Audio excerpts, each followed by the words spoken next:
शिवसेना कोणाची या वादावर गेले 4 दिवस सलग सर्वोच्च न्यायालयामध्ये सुनावणी झाली। सोमवारपासून ठाकरेंची बाजू मांडत कपिल सिब्बल यांनी अनेक मुद्दे उपस्थित केलेत। त्यामध्ये आज खुद्द सर्वोच्च न्यायालयाच्याच एका आदेशातल्या एका मुद्द्यावर सिब्बल यांनी जोरदार आक्षेप घेतलाय। त्यांचा युक्तिवाद काय होता आणि गेल्या 4 दिवसांमध्ये कोर्टात काय काय घडलं बघूया या स्पेशल रिपोर्टमध्ये।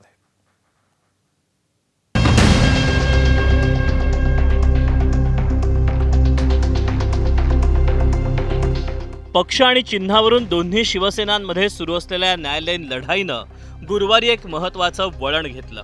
ठाकरेंच्या शिवसेनेची बाजू मांडणारे ज्येष्ठ विधिज्ञ कपिल सिब्बल यांनी थेट न्यायमूर्ती धनंजय चंद्रचूड यांच्या खंडपीठाच्या निकालातल्या एका मुद्द्यावरच आक्षेप नोंदवला। आमदारांच्या अपात्रतेचा मुद्दा प्रलंबित असताना निवडणूक आयोगानं निकाल एकनाथ शिंदेंच्या बाजूने दिला होता।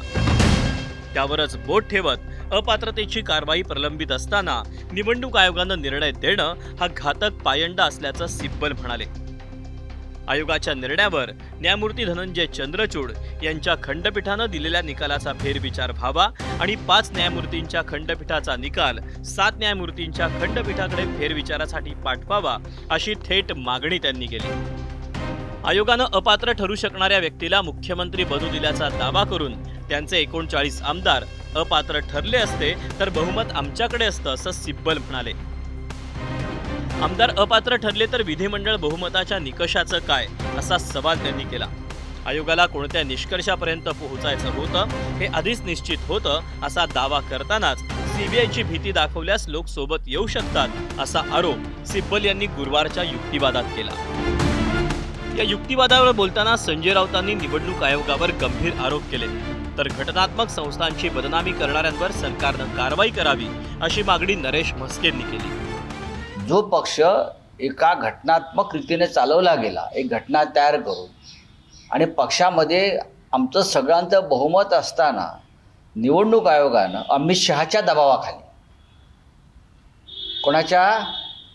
अमित शहाच्या दबावाखाली हा पक्ष एकनाथ शिंदेना विकला 5,000 कोटीला। अमित शहांच्या शेअर मार्केटमधून विकला गेला आणि निवडणूक आयोगानं त्याच्यामध्ये दलालाची भूमिका बजावली। निवडणूक आयोग हा एजंट आहे या पक्ष विकण्यामध्ये। निवडणूक आयोग हा सुद्धा घटनात्मक दर्जा असलेला संस्था आहे, घटनात्मक दर्जा त्याला आहे, त्याला निर्णय घेण्याचे अधिकार आहेत।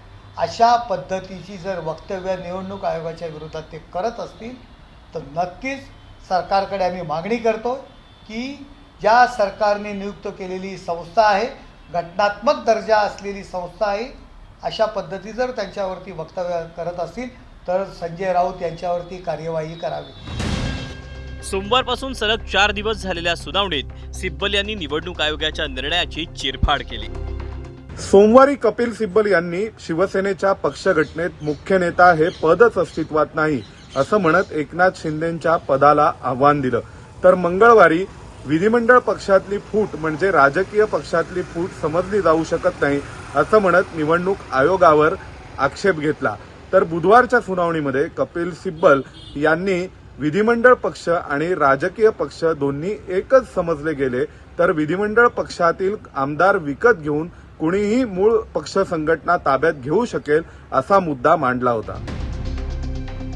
सिब्बल यांचा युक्तिवाद अजून संपला नसून पुन्हा मंगळवारी सुनावणी पुढे सुरूच राहणार आहे। त्यावेळी ठाकरेंच्या शिवसेनेकडून कोणता नवा मुद्दा उपस्थित केला जातो याची उत्सुकता आहे। सोमेश कोलगे, एबीपी माझा, नवी दिल्ली।